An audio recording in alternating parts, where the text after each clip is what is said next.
Hello friends, welcome to my channel. This is the first video in my channel and I'll be letting you know how to invest not only in the market but also how you can plan for most of your financial needs and how you should navigate through this maze of financial markets. And I'll give some background about myself and probably that would help you to take this course beyond this point and see if you really see values in this course or in this video. So I have more than 15 years of experience in the technology field in things like analytics, digital transformation, big data, and cloud. So I believe having technology is a big part of the financial market today, and having a good knowledge of technology is definitely going to help you uh, keep your emotions out of uh, the stock market, right? So, which is a bigger concern right now because most of the people are getting emotional when they trade, and um, the behavioral finance plays a big role in things like stock market trading, investing, and many other stuff. And many times you might think that I have picked stock and that stock from that point of time has gone down. And when you let's say sell a stock, you think that the stock price has gone up, right? So it's not that a stock price has gone up or gone down, right? It's the way we look at things. As I said, I have also more than 14 years of experience in the stock market. I started in the year 2005 when the Nifty was below 2000 at that point of time. I have seen the peak of Indian market from 2005 till 2008. So it has like any stock you pick has actually moved 7, 8, 10, 100 times during that 3 year period. And after that, there was a big financial crisis that happened 2008 that went back to 2009. And again, the market just moved in a range bound from 2009 till 2013 or 14. And from 2014 onwards, it really leapfrogged and till 2017 or so, the market has reached newer heights, right?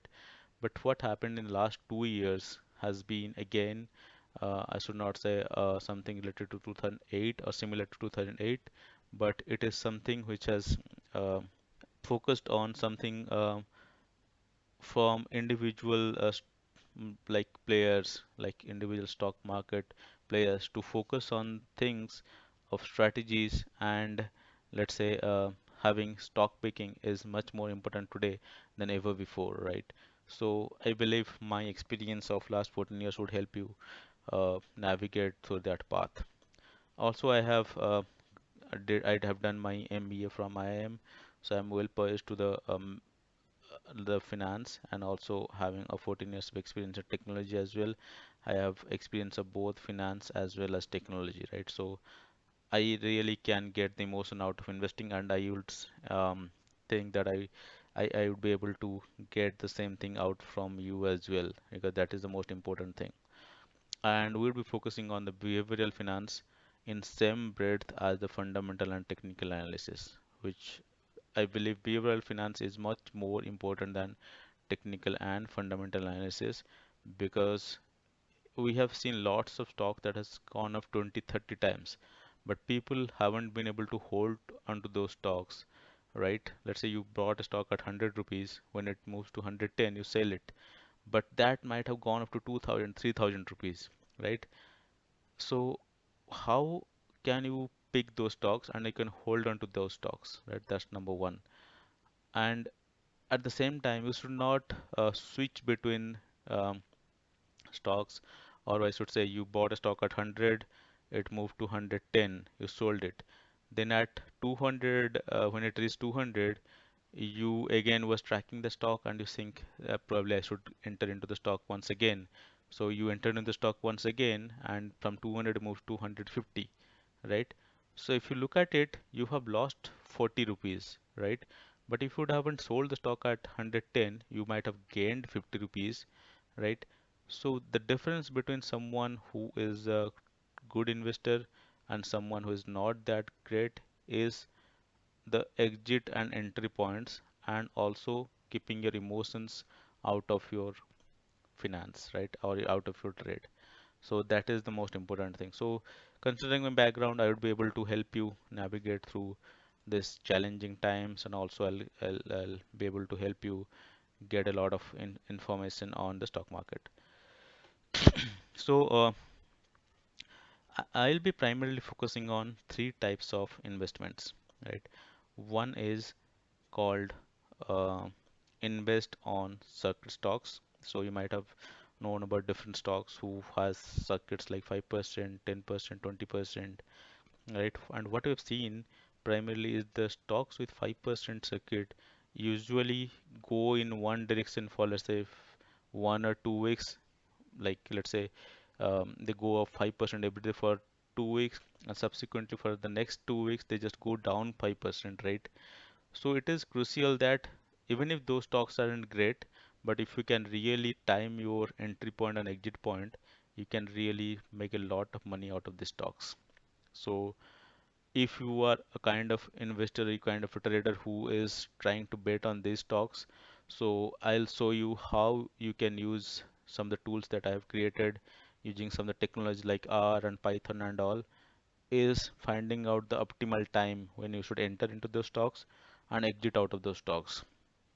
So I'll let you know that. And also we have created a Telegram um, channel, so you can subscribe to the channel. The link to that channel you can find in the description. You can subscribe to the channel and you can get proper timing of entry and exit point. But I don't want to just depend on myself. If you are good in coding, if you're good in technology, I'll also share you the code for R and Python so you can run it yourself to find out the proper timing of entry and exit.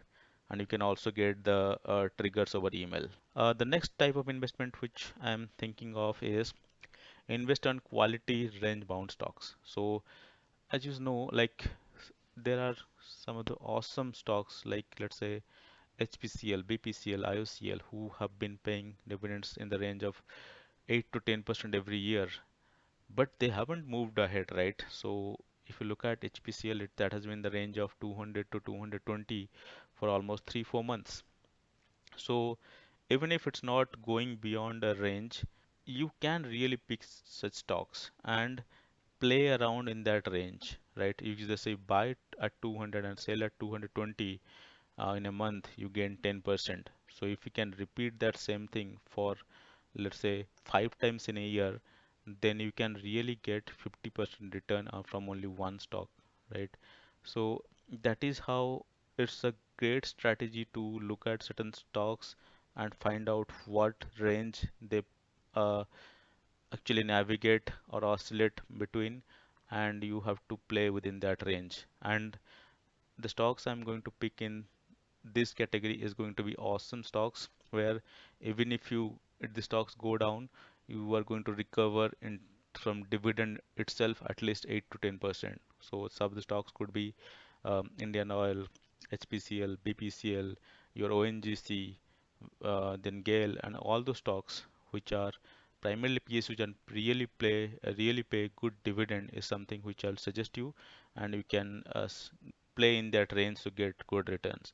Again, for this strategy as well, you can join our Telegram group, which is there in the description, to get proper timing of when to enter and when to exit.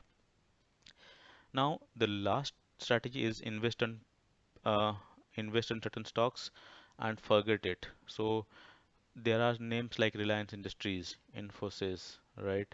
Or let's say for that matter, Bajaj Finance, right? So who have been the leaders in their segments.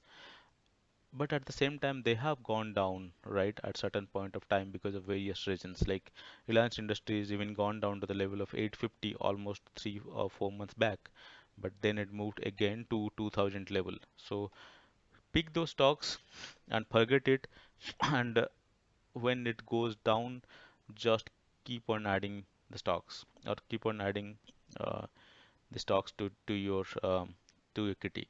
So if you are some really disciplined investor, what you can do is have strategy one and strategy two applied to get some quick money, for, let's say within a month or two, and deploy that profit in strategy three and just forget about that, so that you can really get the compounding of your returns over the years, and your money can just go places, right? So that is the strategy I would suggest you to go for it if you can really plan for it and afford it. So should you really have three different strategies applied in one demat account, or you should have three different demat accounts for these three different strategies? So what I would tell you is, what I have been following is having three different trading platforms for three different strategies. So let's say first strategy one, I use 5paisa. For strategy two, I use Zerodha, and for strategy three is ICICI Direct I use. So because ICICI Direct is typically charge a higher amount of transaction fee, so the very reason I am using ICICI Direct for strategy three is because that really gives you a demotivation to really switch between stocks, or you really can't sell stocks uh, just for some minor profit because the transaction is pretty high. So just buy and forget kind of stocks you can buy in ICICI Direct, and the strategy one and two you can really apply either 5paisa or Zerodha. Both of them has really pretty good transaction fees, and you can really apply both of them in your strategy. And finally, this is the slide for the tools I use to find out the proper timing and the proper entry and exit points. Also to do a lot of analysis to find out which are the stocks to be bought in the market is primarily these five. What I do is I do a data analytics using R. So I use a lot of code in R and find out pretty good stocks. That's one. Also, whatever data I get from websites like Yahoo Finance and all, I use Excel macros also to find out the trends of different stocks and apply that in my strategy. The third one is analysis using Python. So I have a lot of Python code as well that gets the data from different time series data. Also, I'll get a lot of data from different websites like Yahoo Finance, and does a lot of analysis on that data based on analytics like a linear regression, then your random forest and different logics apply to find out the proper timing of entry and exit. Also, predicting how a stock would behave in subsequent months. So I use different analytics strategies as well. Next is obviously technical and fundamental analysis. Those are something you will find to be useful when you want to do some stock picking. Let's say you have identified 10 stocks from the first three tools being used.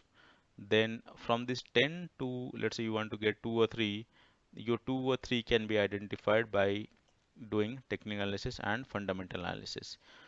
So in a sense, I use all of these tools to navigate through the entire gamut of all the stocks, and to come up with two or three stocks, and also to find the entry and exit points of those stocks. So I'll in subsequent videos I'm going to go through each of these tools I'm using, and how you can create those tools and run it yourself. So, all right. So thanks for watching my channel, and subscribe to my Telegram channel.